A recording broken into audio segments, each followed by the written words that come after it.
what are some real life scenarios that we can all go like, oh, that's an area where we might need boundaries? What happens most times, we don't even think in those terms. Then we feel overwhelmed. Even for me personally, it's hard to discern what's a good thing and what's the best thing. How can we possibly know what to choose, what wins? What am I afraid of losing that's got my schedule so overbooked right now? I hope people just find a little bit more freedom than what they have today.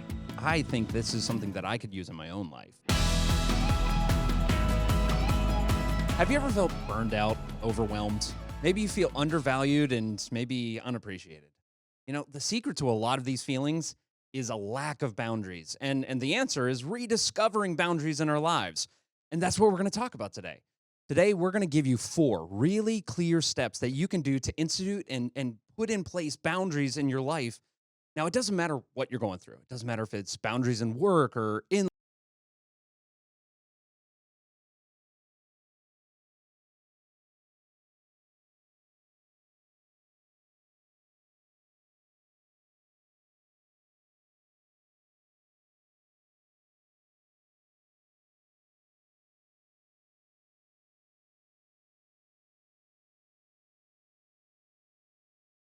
like I expect to go to a Barnes and Noble and see a whole shelf being like, that's our boundaries section. There probably is a boundary shelf.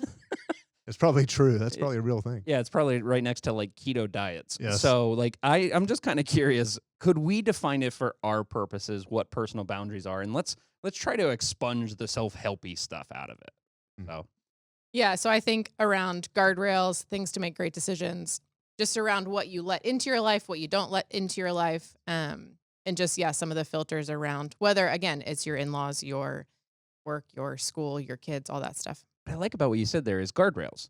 See, guardrails is to protect what you love. Guardrails aren't fences to keep bad stuff out. It's to protect what you care about. And I like that.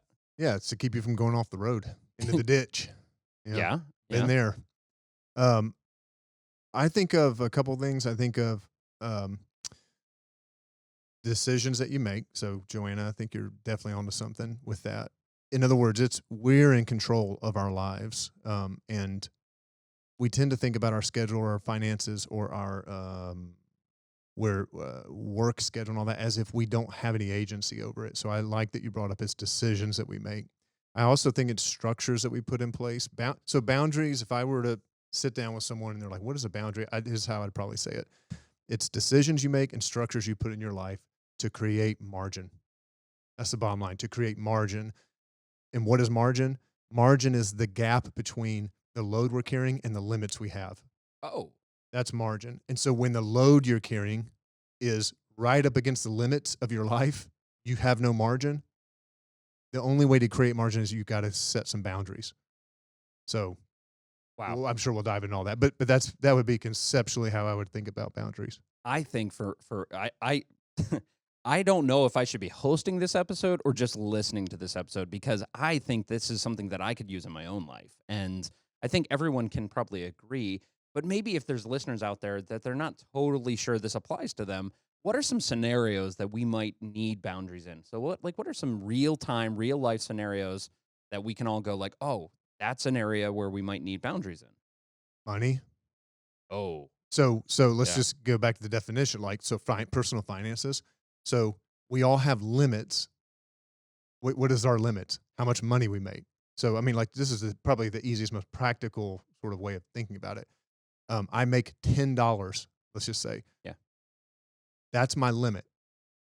My load that I'm carrying, if I spend $9.99, I've got 1 penny of margin. I will feel stressed if something comes up that I wasn't expecting, right? If I make decisions to create boundaries and go, I won't spend more than 60% of what I make or 70% of what I make, whatever. Now I have more margin. So finances is one, relationships is one, emotional we all have emotional limits, emotional capacity. So it's basically any area in your life that you have limits, physical limit. We have physical limits, we have emotional limits, we have relationship limits, we have schedule limits, we have a limited amount of time in a day, and we have financial limits. Those would be some key areas I would think of. Yeah, I think like the time piece is huge. It's funny, I had someone say to me once, even with more time in a day, if you didn't have great boundaries around how to use it, you still would use it Wouldn't poorly. matter. Yep. And so, yeah, I think time and schedule is like a huge one, and how then that plays with work and home. It is interesting how often we know exactly how our work schedule is planned, but we don't necessarily think about that in the same context in our home Mm. schedule. And then, yeah, like then you feel like you're bumping up against this thing or that thing. So yeah, I think time is actually a huge one, especially, yeah, the more people then you add to your family, it doesn't get any Mhm. easier. And I think it's ultimately about happening to your life instead of your life happening to you.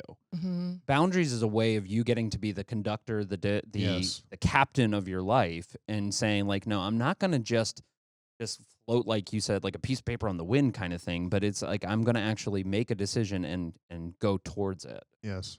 And like so, and other things too is like I was thinking about this, like even like things like sexual boundaries, like Mhm. for young people that are in dating relationships or other material boundaries, like like giving up of your space, your property. Like Mhm. there's just so many things in life that are just we need to decide. If we don't decide, life just tends to decide for us. Yeah, it'll creep in on you. And I think it's just really important that we put boundaries in place. So Because like fundamentally because margin is where things thrive, just in general. Margin is where we have more peace. Margin is where relationships have time to breathe. Margin is where we come home, we sleep well at night. Margin is where we have energy left over at the end of the day for our kids. Margin is so it margin is where we can take on a car issue with the car and it not put us over the edge financially. It's all in the margin that peace exists. And so without boundaries, without ever considering what the kind of margin you want to live with, it will all creep in on you and you will live marginless living and you will be it'll be more stressful. I have this visual picture of like a really crowded woods. And it's like the more crowded it is, the less light gets in and the less things grow. Mm. And it's almost like The margin in less our what? life. Things grow. Oh, lichen. No, light. Oh, light gets in. I thought it was like a moss or something that you was like, oh man, you know your biology, man. Yeah, I've been a botanist You and were you didn't you realize were it. a All forestry this major. time, you thought I was pastoring. I'm just botany, all day long botany. No, but like, this crowded forest, light doesn't get in Yeah. and things don't grow. And it's almost like the same thing is like that margin, what you were describing is Oh yeah. things grow in the margin. Yeah. That's where the sunlight gets in. That's where things can Yes. grow, spiritual things and habits and health Yeah. and community and I a like lot of that image. things. Yeah, the canopy. You're opening up space in the canopy Yeah, so that for light light can to get get in in. and new things can grow in your life, and especially even some peace. Maybe it's just maybe it just needs to stay Mhm. open, and that's Well, I okay. talk to people all the time, here at the church, and they'll tell me about how stressed they are, and then you'll talk to them. It's like, well, I got this going on, got this going on, got this going on, got this going on. I'm doing this, I'm doing this, I'm caring for this, I'm carrying this, and it's like, well, what are you going to let go? Well, I can't let go any of it. It's like, well, all right, well then, oh, this is the life you're choosing. And in that situation, things that you never intended to die die, and that's so like let's talk about what prevents people from doing this. Like, if this was easy, everyone we wouldn't be talking about this. If Mm. this wasn't a problem, we'd move on to the next topic on the podcast. But I know I feel this in my life, and I don't have this figured out yet. So what prevents people from exercising personal boundaries, and why are they so difficult to accomplish in families and in relationships and in personal life and everything? I think part of it is, I mean, even for me personally, I think sometimes it's hard to discern what's a good thing and what's the best thing. So I would say, even like for our home life and work life and family life, um, we do a lot. And I don't know, like any of you parents out there who are still recognizing that we're in a back to school season, because I feel like every year it just feels like it takes us so long to click into that rhythm. Um, there's a lot of options to choose from, and most of them are still really good things. And so, whether that's getting involved in sports with your kids, whether that's volunteering at your school, whether that's joining like your PTO or just different things like that, um, those are all good things. And so, sometimes I think it is just hard. And I can say for me, sometimes it's hard for me to even discern, hey, this is a lot of good stuff. Is this the best stuff? a lot of good stuff also can eat at the margin, where if we can just choose the best stuff, we're still making an impact in the ways that we want to be involved or, support our family and our school, but not do all the things. So, yeah, I think sometimes it's just discernment around good versus best, because even inherently, most things that we're choosing aren't bad things.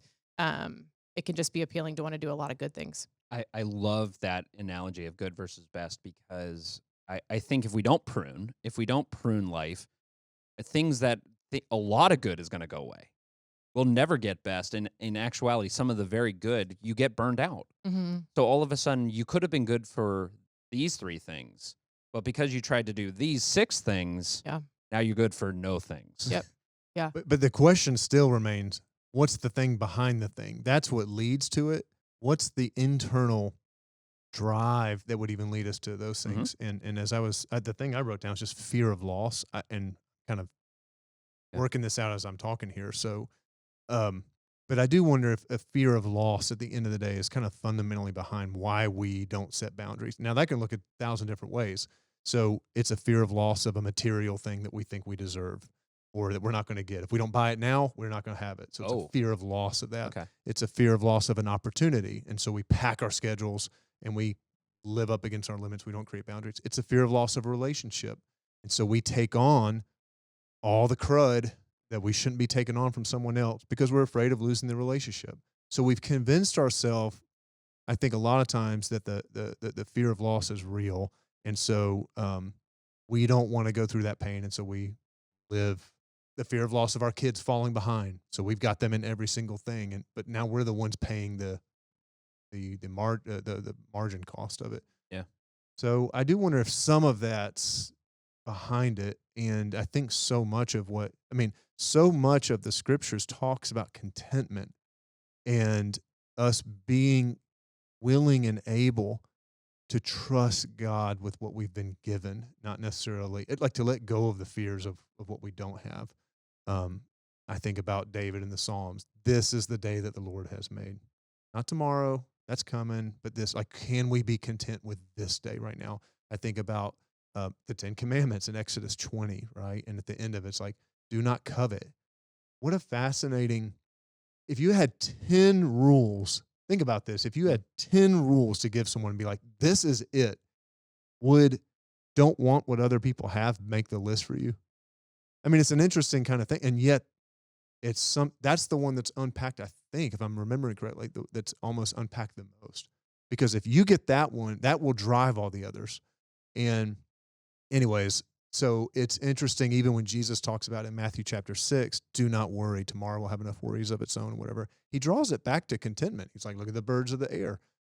They're not worried about anything, and yet they're being given what they need. Look at the flowers. They're not worried about anything, and yet and he says, don't you think God loves you more than the sparrows? So much of it goes back to, if I don't, it won't happen.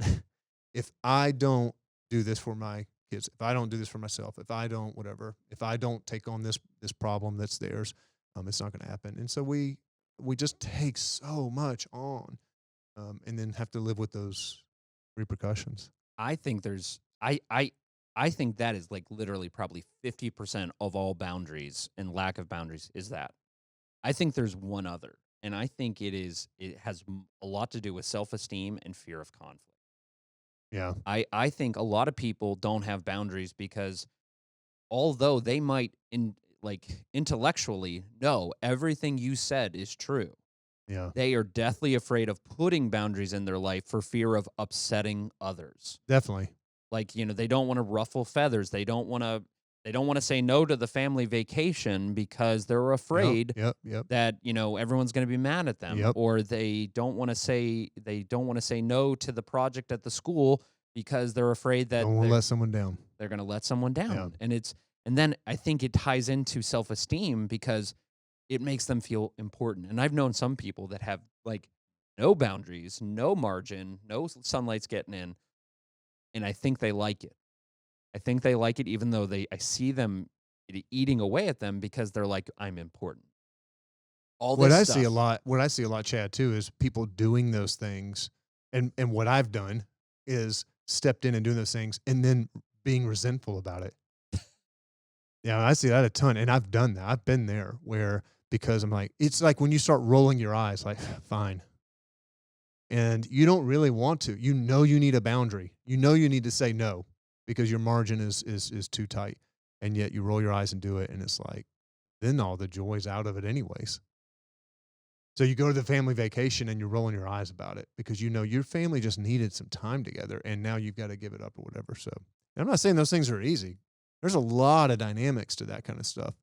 And you might have a family like that or other people that shame you because of that. And when you make boundaries for your life, most people don't like that. And they will probably shame you over some of those things and tell you bad things about yourself and yada yada. So Yeah, I feel like we've even had that happen as a family more so just again, like as our family has grown. And so like it was even different when it was just Kevin and I, then it was different when we added like our children. And what's interesting is I think a lot of times we've found that we have to get honest with Kevin and I first and make sure that we're tracking. And then how are we going to basically be a unified team to share that with someone else? So whether it's like a family thing or whether it's even a decision we're making, that affects our family, that's actually been a really hard lesson for us to learn because then, I don't know, like, when individually, when your boundaries are out of whack, then that makes things out of whack. Then when your like team or like your family boundaries are out of whack, then that puts you and your partner in like this cycle of talking about it or arguing about it. And so I think that's been another thing that we've noticed is like when one of us is feeling that, there are times where we've just tried to resolve that on our own and it's like not gone well. For fear of like uh letting the other person down, even in that. And so anyway, I think that too, like being able to be honest with your spouse or your family around it too. And then how are you guys unified as a unit to talk about that kind of stuff, I think can help also. Cause like the family of origin stuff is just so interesting because yeah, like you came from that family, you don't want to let them down. But yeah, like how do you talk about that in a healthy way? I think this leads us into another question that I'm really like excited to ask is like actual examples. And so an example I have that you just brought up to me is this. Steph and I do premarital mentoring. So we premarital, like before couples get married, they meet with Steph and I for a couple weeks, and we just kind of talk about like, hey, marriage. Steph and I have been married for 20 years, and we kind of give them like, hey, don't do this, do this. so important to do. If you're listening to this and you're engaged or you're thinking about getting engaged, you got to get into premarital mentoring. It's like no one would start driving a car before they've sat in the driver's seat and tried to at least go, okay, where's the steering wheel? Where's it? So premarital mentoring doesn't get rid of all the conflict, but it can at least bring up, okay, here's the steering wheel.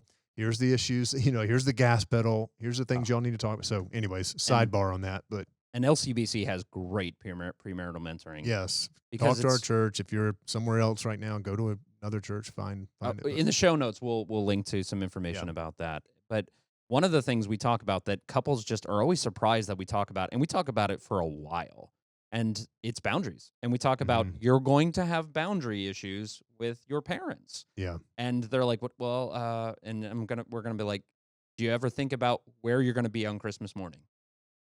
And what happens when you have a baby?"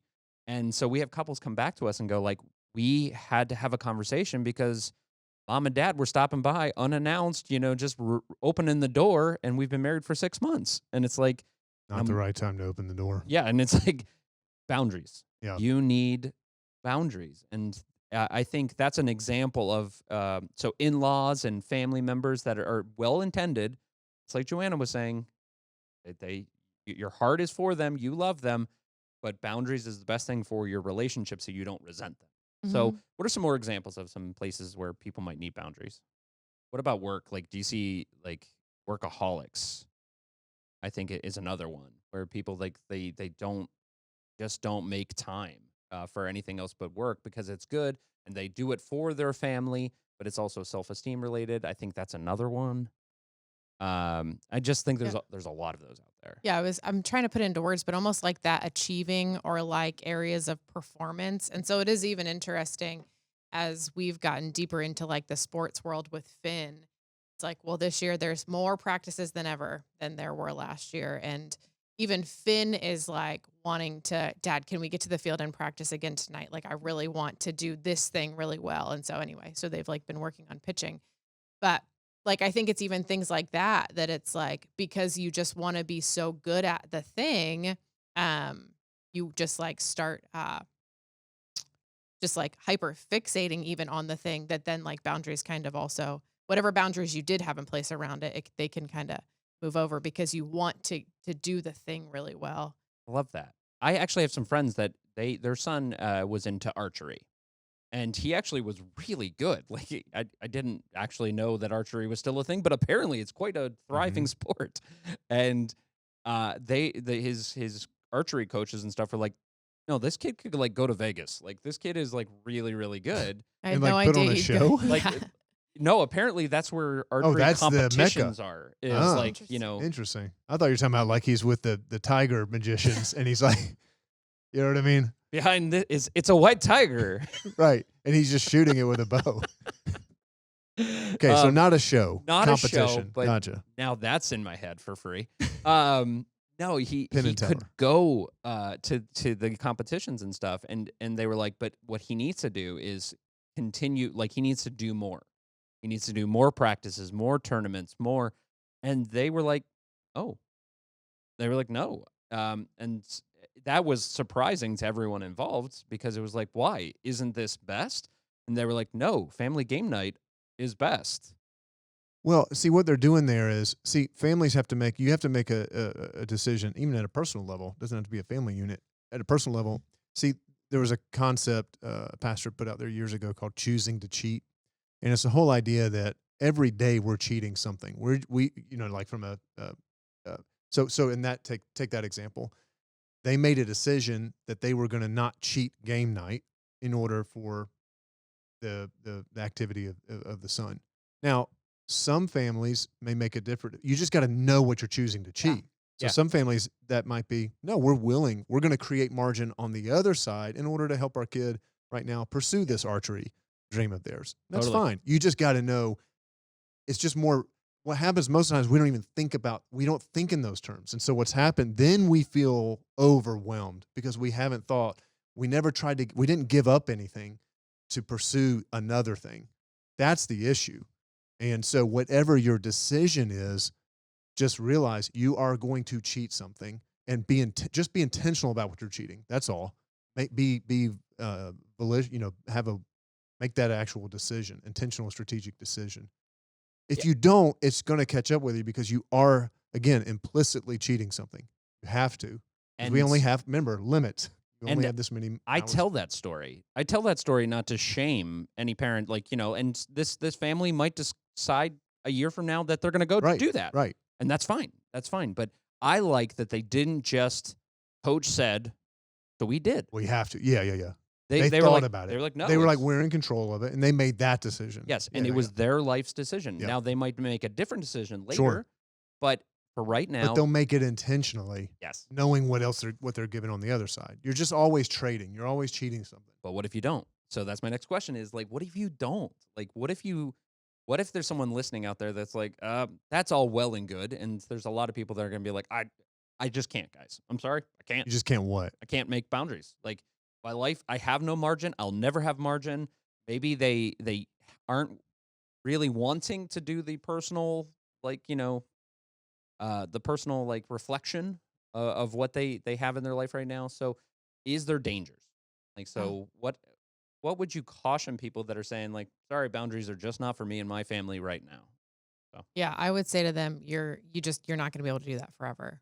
So like you might feel like you can do it right now, but there will likely come a day, whether you actually realize it or not, or can see it coming or not, that you're just going to max out. And so it's interesting, even for me personally, it's funny when Chad and I were talking about this episode, I was like, Chad, I don't know if I'm good at boundaries. Mm-hmm. And he's like, that's perfect. And so I think even for me, like this is something very much in me that I have to, either one, like Kevin has permission to say, hey, I see these things in you. It's about to happen and you don't know it. because he's seen when I've reached or maxed at the limits, and like it doesn't go well. And so Mm-hmm. I would just say to that person, like, you might feel like it's fine or you don't need them today. There will come a day where it's going to feel like you got hit by a truck. Um, and then it's like you have to then figure out how to rebuild or bounce back from that. Yep. And that's so much more painful than figuring out how to keep it in check along the way. Again, doesn't mean it's going to be even Steven the whole time. Doesn't mean that there's not going to be blips Totally. that feel harder than others. But like total burnout is very difficult to build back from. It is impossible to avoid if you live Yeah. at that. If you live beyond your limits for an extended period of time, it will. You do not have a choice. This is a law. This is God's law of nature in some ways that will come to be affected in some way, shape, or form. What I would tell that person is, I love you. Come back and talk to me when you hit the. You can't drive a car in RPMs in the red for an extended amount of time before the engine blows. And so I just don't want it to be a heart attack that finally gets your attention, that you have physical boundaries are good in your diet and your exercise and all that. Those are margin physically is good. I don't want it to be you lost your relationship with your kid before you realize, oh man, you never created boundaries to give in your schedule for the. So my point is, it'll catch up with you. And that's just it's a reality of life. It that's amazing. The same word picture was coming to my head, that going into the red, Mm-hmm. and the engine will blow, and the engine blow might be, a divorce. It might be a nervous breakdown. It might be, a heart attack. It could be resentment within your family. It could be like, I don't talk to my, my sister anymore. It could be an affair. It could be because when you're in the red, eventually the engine blows and you do irrational things. That's right. That's right. That's right. And it's We so weren't made to live that way. That's the bottom line. I find it fascinating that God is so committed to margin in our life. You see this actually multiple places throughout the scriptures. But one of the places that I think is most interesting is in Genesis. God creates, and then on the seventh day takes a rest. He creates margin for himself, which is weird, right? Just kind of an idea. And obviously God doesn't need rest. It's to set the stage for something he wants us to understand about his nature and about who we are. And then in Exodus, again, the people have been enslaved. They've had no margin for 400 years, the Israelites, the Hebrew people. They come out of that, and one of the very first things God commands is to take a break. Why? Because he's trying to teach them how to be human again. They've only known how to be slaves. And he needs to take them into the wilderness to teach them how to be people again, not slaves. And one of the first fundamental things he tells them, this is how a human, not a machine, lives, is you take a break. He builds in margin to their schedule and enforces it. So my point is, you can fight this all you want, but Paul said, where did he say this? In Galatians, Paul said, God cannot be mocked. His truth, the way things work in this world, you can bucket all of it. It doesn't really matter. And then he goes on to use agriculture. He says, whatever seed is thrown, that is what will grow. You'll reap the harvest of the seed that you sow. And he's saying that's a fundamental truth of life, that if you don't follow God along some of these paths, you will burn out. It's like if I plant an apple seed, you will get an apple tree. You're not changing that. Yeah, it's interesting. Last year I read a book. It's called The Deeply Formed Life by Rich Villodas. And one of the things he talks about in the context of work and boundaries is that even in creation, we were created like basically on the last day, and then the seventh day was rest. And so even humans came into the scene not having to earn rest.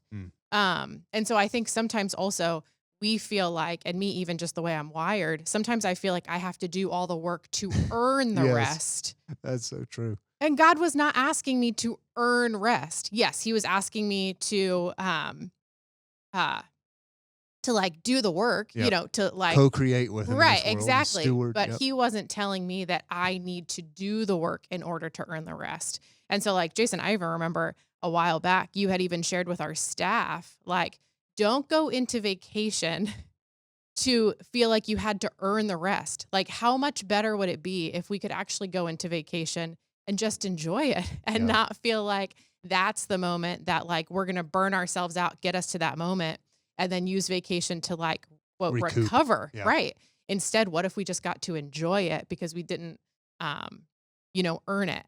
So anyway, not that we shouldn't be working hard, but I think there's like a weird thing that happens when you feel like you can't rest until you've earned it, that then I think that that also contributes to like how I you love bump that. up against the boundary line. Well, and 6 days off for a vacation can't make up for 31 weeks in the red. Yeah, totally. I can't burn my engine in Mhm. RPMs and then take it into my mechanic and be like, "You guys fix it. You have an hour. Like, go ahead and fix this." He's like, "The thing's burned." Mhm. So if you're waiting to if you think that's going to make up for it just doesn't work that way. Doesn't work that way. So if that wasn't enough to compel us to get to our next section, the actual 4 things people can do, I don't know what will. So the first thing we're going to talk about is our first step, which is to talk to God. We actually say ask God. So how does talking to God incorporate? It seems counterintuitive. It seems like the first step should be like get our calendars out. It seems like our first step should be, evaluate everything, write everything on a legal notepad. But our first step here is to talk to God. So how important is it to prioritize talking to God and putting God at the center of this? Because I feel like these things are driven all of our beliefs, actions, and behaviors come from our heart. They come from things we fundamentally believe about ourselves. And what Jesus says, I mean, he even says that at one point. He says that murderous thoughts or, all the adulterous thoughts, all these kinds of things, like things that end up acting themselves out, he says, come from the heart. So that's the genesis of it all. The reason you talk to God is because God alone is able to search our hearts and reveal to us, God, it's not about just changing my schedule. I want to know what I'm afraid of losing because that's the part I need healed. That's the part I need freedom in. God, the fact that I don't want to let my sister down. And so I keep taking on all of her crap. God, heal that in me, the thing that needs to be needed. Like, if I can get that healed, then I can draw some. So it's almost like that's the deeper work. That's the work that only God can do. And if you're real courageous, just ask God. Say, God, what am I afraid of losing that's got my schedule so overbooked right now? What is it? And I mean, sit there and listen. What is it you're afraid of losing? I'm afraid of losing status with my okay, God, what do you have to say about that fear? And let his truth speak into those kinds of things. So so again, I want to go one level below even some of those things. It's not, I mean, like there's all sorts of hacks you can learn with drawing boundaries in your schedule. Yeah. If you haven't got the fear of loss healed, whatever you think, like you said this, I think kind of alluded this earlier, Joanna, like you're going to end up, it's just going to be something else Mm. that replaces it. Yeah. Yeah. Even you sharing that just makes me think like it's also a reminder of like who you serve. So if you have decided to give your life to Christ and decided that you are serving Jesus and his plan for you, then that also makes it a lot easier to have any other conversations that have to come after this. So whether it is with your sister, whether it is with the thing at the school or whatever the thing is, knowing that you're serving Jesus first and the plan he has for your life, you're not serving, the other fill in the blank thing. And so I think just starting from that posture in recognition of like, hey, God, yeah, you're right. You know what? I'm serving you. I want to build my life around the plans you have for my life. It makes it a lot. Again, those people still might not understand, but you are confident in where you're making the decisions and why. I shared a story with the church this recently about uh, earlier in my life, and my daughter was real young, and I won't go into the whole thing, but essentially ignoring her um, when she wanted my attention at one point. It was like a very specific memory one day when she wanted my attention for something, and I just completely ignored her because I was responding to an email. All right, it's a scenario we can probably all imagine in some way, shape, or form where we ignore the people closest to us in pursuit of something else. Now, my point in bringing that up is, see, it was my insecurities at work there. It was if I don't respond, if I don't defend myself, see, that's what I'm afraid of losing. And if you can heal those things and ask God, why did I feel the need to ignore my own daughter, to respond to an email? And it was a real nasty email, but like I felt anger and I felt, what is that thing? Because that's what drove the behavior. You know what I mean? Um, if I don't defend myself, no one will. All right, well, God's like, let's talk about that, because that's where the lack of trust comes. That's where I'm not trusting God to defend me. I'm not trusting God to take care of this. I'm not trusting God. And that's what, again, Jesus keeps driving back to in Matthew 6. He's like, don't you think you have a heavenly Father who cares for you more? Like, if you let that email go and you pay attention to your daughter, don't you trust that God will take care of that? Yeah. And the answer is, in that moment, no, I don't. So I'll take care of it. That's cool. God, I think Jesus is so gracious. He's like, cool, go for it. Watch where this leads. Wow. And where it leads is a little girl who's dejected because her dad. And Jesus at that point gently just nudged and said, you think that's a better way of living? No. All right. And let's draw some boundaries. I love that. Leave your laptop at home. Boy, that's every time I've heard you tell that story like 2 or 3 times, and every time you tell it, I'm like, and what I'm feeling is, and I want everyone to understand, don't feel guilt. Don't feel shame. We're going to talk about that in upcoming episodes. Feel compelled. Opportunity. Yeah, exactly. Wherever you are. It doesn't matter if your daughter is still 2 or 22. Totally. It's like, don't beat yourself up, because that's not of God. God is not beating you up today with this message. Mm-mm. He's compelling you to think about it differently. And that's what I think ask God, our first step, ask God does, is it's God, help me with this because I can't do it. If you could do it on your own, you would have already done it. Mm. So like if you could do this on your own without God, we wouldn't be having this conversation, but clearly we can't. So let's talk about step 2. So step 1 is ask God. Step 2 is be flexible. And this is the idea that you can't have new boundaries, and you can't say that I'm going to have new health and rhythm and sudden margin in my life, but I'm going to keep everything the same. Mm-hmm. So, and it sounds like, that's silly. That's what most of us do. They go like, I'm going to have margin. Yeah. And it just means I'm going to stay up later and not sleep as much, because that's where I'll get the margin. You know what I mean? But I'm going to keep everything the same. He's still going to be in soccer. He's still going to do this, and they're going to do this, and she's going to be at the school for this, and nothing changes, but they think they're getting margin, and they're just going to keep pushing for that vacation. Well, yeah, setting boundaries in order to create margin requires you reducing the load you're carrying. I mean, well, you can gain margin in life one of 2 ways. You can increase your limit, the amount you can carry, or you can lower the load. Right? We're just way more in control of the load that we're carrying. So our hours in a day are fixed. You literally can't create more. So what are we in control of? We're in control of the schedule. That's the load we carry. So that's where the assumption there is, if you want to create more margin, you will have to make changes to the way that you're scheduling yourself. Money, maybe a little bit different. You could go out and earn more income. So you can increase the limit on that one, but you will still at some point hit a fixed limit. So the way that you will have to make, if you need margin and you need to create the boundaries are going to come by lowering the load that you're carrying, right? So with every area, emotions, all that, right? Any area that we feel like we're maxed out, that our load is either at or exceeding our limits, you will have to make choices to lower the load. Does that make sense? To lessen it. Yeah, and I think too, figuring out how much is possible at what times. And so even with you saying like be flexible, even things or levers. So I don't know, I kind of think through it as like there's just a bunch of levers to start like now pressing on, right? So like we've decided, hey, maybe it's we're recognizing we feel up against the wall for not getting enough family time. And like that's the thing that we feel like our margin is so pinched that family time is the thing that we want to try to carve back. Mm-hmm. Now I think then you look at all of the places that you're spending your time, your energy, or things that are taking time and energy away from you, or, you know, even from a financial perspective, and you start just pulling levers.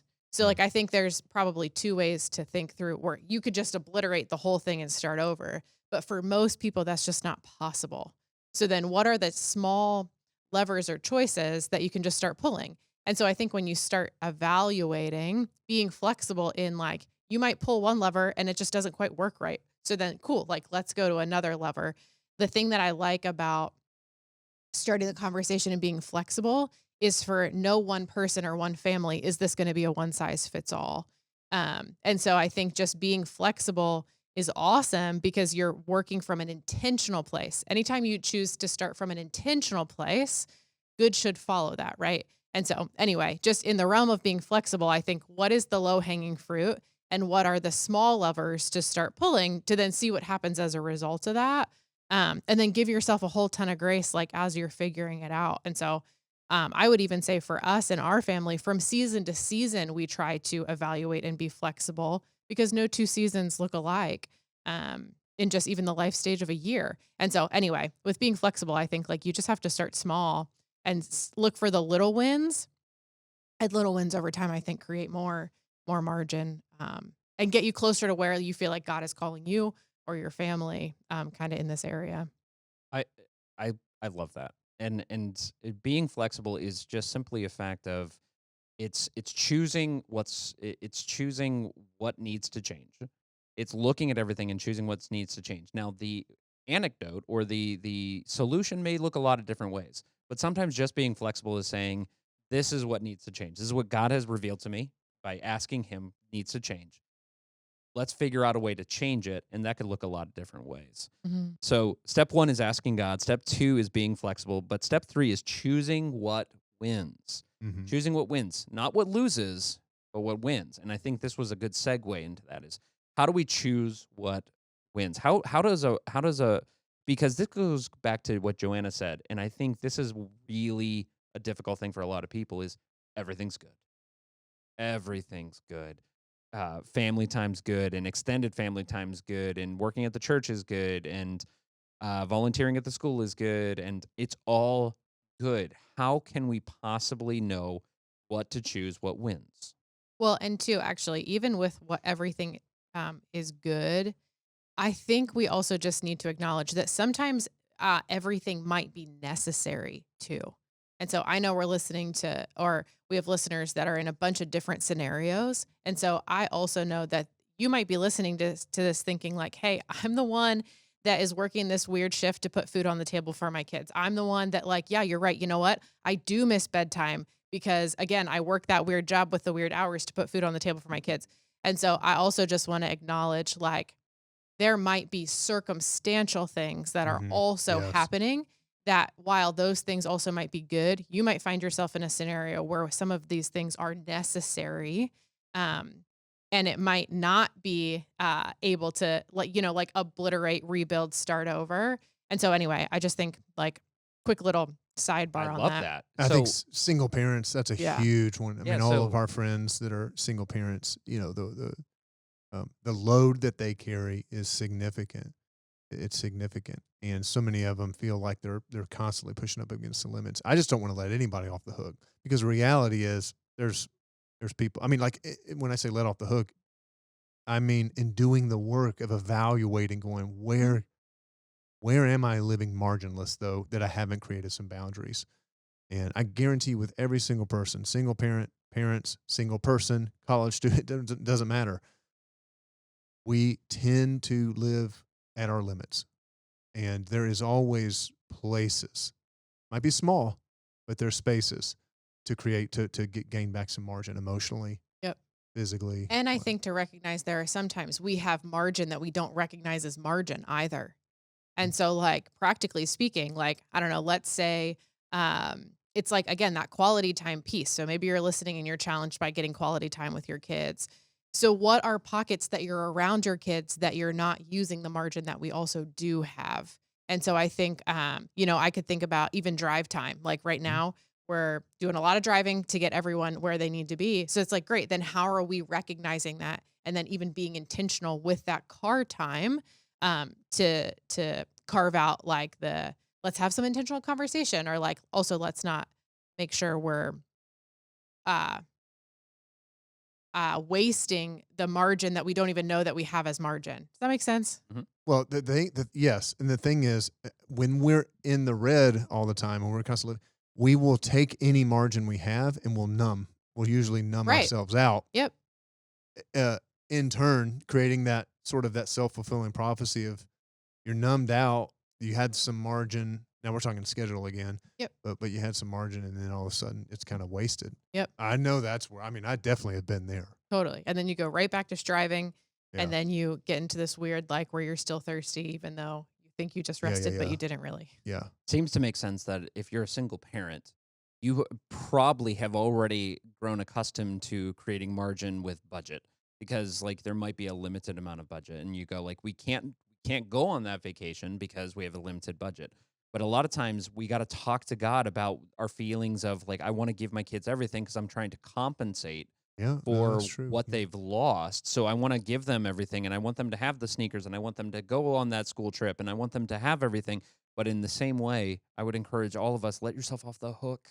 I would just say, let yourself off the hook and know that in the same way that, your kids are going to get used to the fact that they may not have as much money as the kid down the road. Also probably the family doesn't have as much margin as the kid down the road. And that means we're going to say no to some things and we're going to choose one sport instead of five and, Yeah. those Yeah. kind of things. But give yourself a breather. Yeah. It's okay to take care of yourself. And I feel like some people need to hear that every now and then because, and if you grew up in a church setting or a Christian, sort of in Christian circles, some people caught the idea that taking care of yourself, resting, prioritizing your own, taking an hour in the afternoon to exercise or whatever, and you're not every now and then going, I'm not cooking tonight. Like, whatever it might be, like, it's okay. And when I say some people grew up in Christian circles, and it was almost like the sort of the idea, like, always be willing to serve, always be like, these are real, true, godly sort of fruits of the spirit, right? But it got almost misused, I guess, to almost be like, so you never refuel. And I just want to encourage people. It's interesting, isn't it, that Jesus says the most important thing is to love the Lord your God with all your heart, soul, and mind. And then he says, and to love your neighbor as yourself, which is a really interesting kind of idea that he's saying, how can I love my neighbor if I'm not taking care of myself? If I'm not loving. And when I say loving, I don't mean pridefully. I mean taking care of. And do you prioritize your health? Do you prioritize? Jenny and I found that the best thing we can do for our kids is to make sure we're good. So that might mean we are saying no to them sometimes for each other, or the best way Jenny shows up for our family is to, hey, I'm going on a run. Y'all can figure out whatever you need to figure out right now, because she comes back refreshed and yada yada. So, anyways, that's okay. It's okay. So we talk to God. You gotta ask God, and you gotta be flexible, and you gotta choose what wins. But the last thing, step 4, is be clear. And I think this is the surprising one. I think this is one people are gonna be like, I don't understand why that is a part of this. But the whole premise of this is to be clear on what those boundaries are and be honest about them. What I love about this particular part is sometimes people aren't clear with the boundaries that they need because they feel guilty, like Joanna was saying, that they don't deserve to have boundaries. So they haven't earned boundaries, or they're afraid of insecurity that there's going to be conflict or stuff, so they make other excuses. There's other reasons for these boundaries, or we can't get together because we're doing something else. They can't just say, "Hey, we're going to stay at home tonight," and they're not even clear with themselves. And I think what this does is it teaches them something that they should feel guilty about taking care of themselves. It makes them feel guilty, so they got to hide care. They have to hide personal boundaries, and I think what does being clear about what personal boundaries are in your life with your spouse, with others, and with the people that you're creating boundary with, what does that do? Being clear, what does that do to the psyche? What's that do to a person? Well, there's two people to be clear with. One is yourself, because the clearer you are, the more you know when you've crossed it. Or you see what I'm saying? Like, if I don't know where the property line is, I don't know if I've crossed into someone, if I'm trespassing or not. if the clearer the property line is, the more I know, oh, I'm getting close to it or I've crossed it. I'm trespassing now. So some of it is just for your own sake. Um, if it's a family kind of boundary thing, obviously you got to be clear with your spouse or your partner or your kids because they are part of what's the word? Enforcing that boundary as well. So they need to all be on the same page related to it. Um, and every now and then you probably need to communicate it to someone who's you need to put some boundaries in place because they're not a they're draining. And I don't mean like just I mean like they take and never give. It's okay to set boundaries with those people. It's okay. And a lot of times those are family members, just to be honest. And we hide behind the like, well, I can't. It's my mom, or it's my sister, my brother, or whatever. Who cares? Like, it's okay. It's okay to say, you know what? These conversations, I can't have those with you because that's emotionally draining to me, and it's always unresolved. So there's nothing. It's not working towards healing. It's like not working towards health. It's just always critical and and I leave heavier, and that's not good for my family when I get home because then I'm all whatever they pick up on it. And so you know what? I'm going to choose them, and so we're just not gonna. I can't have that conversation with you. If we go there, I'm going to have to end it. I Those kinds of conversations, like about mom and dad. We're always talking about mom and dad and what they're doing, whatever. You can say, we're not going to, I can't have those. If the person breaks that, you just, you call that out. But sometimes you do need to be clear about that. Sometimes you don't. Like there's some people I won't respond to. They don't know that, but I know they are not healthy people. And then there have been times where it's like, hey, I need to tell you, or like my family. My family lives out of state. This is an easy example. So they'll be like, hey, we're thinking about coming in here. Sorry, bad timing for me and for us. That was just like, I need you to know that's not gonna happen. Like, so sometimes you do have to be just real clear with them. And I think if you're an adult parent or if you're an older parent that has adult children, you need to respect the clarity. So Well, yeah, when you hear it, I think you need to honor the fact that they were brave enough to choose something valuable that wins. So Steph and I have already been preparing ourselves emotionally for the fact that someday our children will not be home on Christmas Day. yeah, And we're preparing ourselves emotionally yes, now yeah, that they will want to put their immediate family before yes, our family. and And that should be celebrated. yes, Yeah, instead of saying, well, there's 24 hours in this Christmas day, yeah, find a yeah, way. yeah, It's like, no. yeah, So I think clarity also needs to be celebrated when someone is brave enough to be clear about yeah. what those boundaries that God has uncovered for. Yeah, I mean, that's hurtful though too, because sometimes, I mean, those are kind of the easiest ones, like schedule stuff. Imagine a friend or whatever says, "Hey, you, I can't go here because your negativity on these things is not beneficial to me. Um, having a heart that is loving right now," and so, or whatever it might be. Like it's not beneficial to me and meditating, or what does Paul say, to think about things that are excellent, true, worthy. Like, so I can't have those conversations with you. That does sting a little bit because it's like most people don't. This is what I meant earlier. Most people don't react real well when you set boundaries because they like you how you are. And if they can gripe to you and complain to you and talk about mom and dad and all that kind of stuff, and then you come to a point where it's like, I can't do that. That's not good for my spirit. They'll be like, well, you think you're better than me? Or whatever it might, I mean? Like there's all sorts of ways they'll try to shame you back into not having boundaries. That's not of God. Like No, God, that's why you're okay to cut them off. and that's what Joanna said. Joanna said like that gives you that God's mandate. When you have God's mandate to set these boundaries, so maybe it's like you realize you've been giving money to your adult children, and it's like it's got to stop. And it's like God is leading you to say like it's got to stop. It's going to be uncomfortable when you say no, but here's the clear boundaries.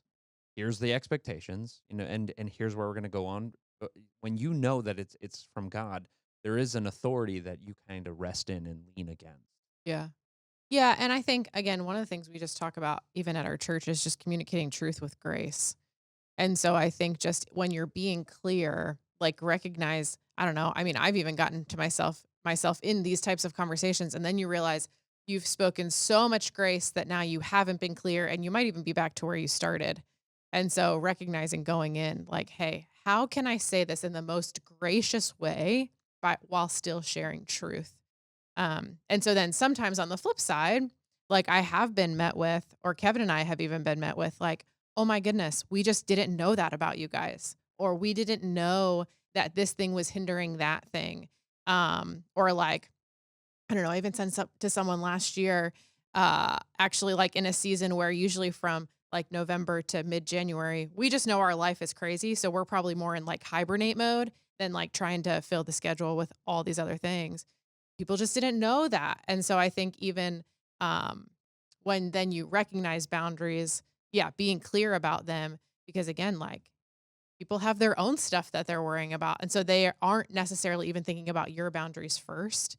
And Hmm. so I think Yeah. just even being clear, yeah, sometimes people just don't know that about you. And then when you tell them, they're like, oh my gosh, yeah, that totally makes sense. And so then I've been carrying around like, oh, I'm so nervous to tell them that, we can't go out to dinner this week because that's not in the budget. And so then when you Mm. just say to them, hey, one of our values is this, it's not in the budget this week. They're like, oh yeah, okay, cool, no problem. So anyway, sometimes I think it's just, yeah, that's like a communication gap. I think sometimes And I we can don't help think you would fill. say that we have to explain the why behind. You need to know it. You and Right. Kevin need to know it. Yep. There's sometimes you just go, "Nope, can't do it. Totally. Maybe 2 months from now." Totally. And you And know, I think that depends too on like, I mean, I know we've talked about a lot, like just where, in what circles are the people that you're setting boundaries with too. mhm. And so I don't know. For us, we've just found that sometimes the people in the closest circles, if we're comfortable, sometimes it is helpful to just give more context. Yes. Yeah, Um, yeah, yeah. And also just trusting that one, if God is in this, he's going to help you. So let's not assume God's like, go ahead, I'm going to be sitting back here. Tell me when you're done. Like God's going to give you wisdom and the Holy Spirit's going to go with you. And I think it's also believing the best in other people. And believing the best that, sometimes conversations will hurt, but even some of the most difficult of people can be better. And sometimes it's just an honest, truthful conversation of, this is what it feels like on the other side of you. Like, I don't want to talk politics with you at Thanksgiving Right. because it's like, That something, may be a very good boundary people need to put in place. and you know what I mean? I don't want to talk politics with you because I go home and I don't Mhm. think of the good times we had. I think I'm frustrated. And so I don't want to talk about that. It's patronizing to assume that they can't handle that. That's a good point. Yeah. So, And some people probably can't, but that's okay. yeah. And that is okay. Yeah. So, let's paint a picture. Last thing. What could it look like? What's the hope for someone that has heard this? They know the four steps that they can take. What's your hope and prayer for people listening that they could exercise these new boundaries in their life? Go ahead, Jordan. I was going to say, I hope people just find a little bit more freedom than what they have today. Like, cause I think, like you said in the beginning, like there is so much freedom that can be found in boundaries. And what's funny is I think even like from my own experience, once you've like tasted that, it Mhm. like makes it a lot easier to want more of it. And so like wanting more margin or wanting more freedom in that margin, yeah, is like a really freeing thing. And I think allows God to just work in ways that like I couldn't have even imagined. Um, so yeah, I think that would be a really cool thing. I love that word freedom. The word that came to mind was peace for me, and I think peace is found in the margins, and I think margins are created by boundaries. And so, um, we see time and time again, this is something God speaks to, whether it's creating Sabbath rest at the creation, whether it's Proverbs 4, I think 23, where it says, guard your heart. That's a boundary statement. Guard your heart, put boundaries around it. Some of that's because of temptation. Some of that, though, is the emotional toll that people have and the schedule toll. Like you cannot live beyond your limits. Jesus brought it up in Matthew 6. Um, about figuring out what's got you so worked up and striving and not being content and chasing things that not gets rid of all the margin. And he says, don't you trust God? Like, he's going to take care of you if you set the boundaries. So, I mean, I just look at it and go, man, this is for our best. God has built this into um, the way that the world works, the way that we work. And so my hope would be that it's not, don't let it be, you don't know your kids at 18 to finally wake you up to, man, I wish I would have created some boundaries. Don't let it be a heart attack. Don't let it be, a bitter relationship because you never drew emotional boundaries. You just kept carrying someone's burdens and you never considered, you just enabled them. So, I mean, like, I love that. doesn't have to be that way.